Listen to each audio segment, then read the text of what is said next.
Assalamualaikum warahmatullahi wabarakatuh. Kali ini kita akan mempelajari konteks aliansi lintas batas dan globalisasi UKM. Aliansi lintas batas negara didefinisikan sebagai kemitraan yang terbentuk antara dua atau lebih perusahaan dari berbagai negara untuk tujuan saling mengejar kepentingan melalui berbagi sumber daya mereka dan kemampuan. Jenis-jenis aliansi bisnis.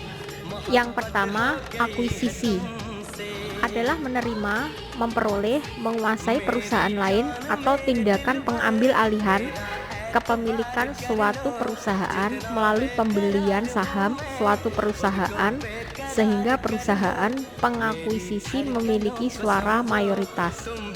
Yang kedua, merger adalah proses difusi atau penggabungan dua perseroan dengan salah satu diantaranya tetap berdiri dengan nama perseroannya sementara yang lain lenyap dengan segala nama dan kekayaannya dimasukkan dalam perseroan yang tetap berdiri tersebut.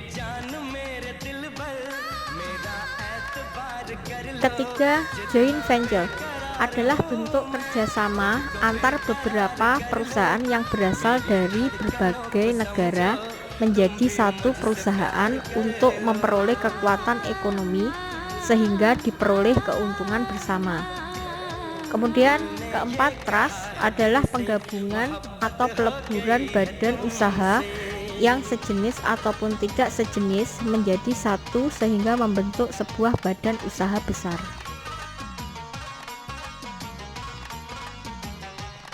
Holding company adalah suatu badan usaha yang besar yang pada umumnya berbentuk PT yang menguasai sebagian besar saham dari beberapa perusahaan lainnya. Kemudian ada lagi konsen, pada dasarnya sama dengan holding company.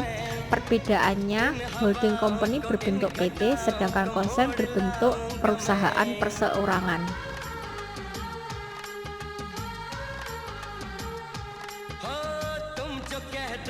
Franchise atau waralaba dalam peraturan pemerintah nomor 16 tahun 1997 yaitu suatu perikatan di mana salah satu pihak diberikan hak untuk memanfaatkan dan atau menggunakan kekayaan intelektual atau penemuan atau ciri khas usaha yang dimiliki pihak lain dengan suatu imbalan berdasarkan persyaratan yang ditetapkan pihak lain tersebut dalam rangka penyediaan dan atau penjualan barang atau jasa.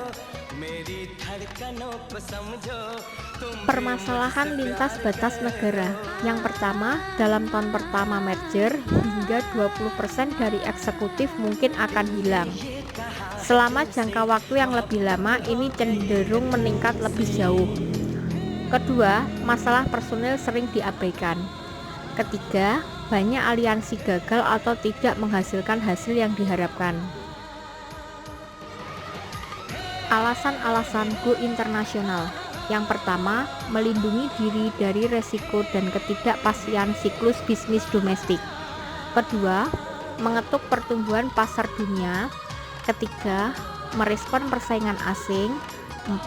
Mengurangi biaya. 5. Mengatasi tarif barrier. 6. Ingin memperoleh keunggulan teknologi. Alasan utama untuk terlibat dalam joint venture.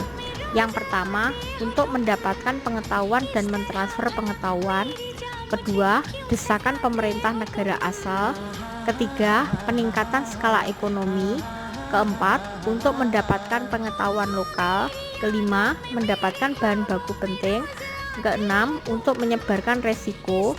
Ketujuh, untuk meningkatkan keunggulan kompetitif dalam menghadapi meningkatnya persaingan global. Dan yang terakhir, memberikan biaya respon yang efektif dan efisien dipaksa oleh globalisasi pasar. 10 hambatan UKM untuk memasuki pasar internasional.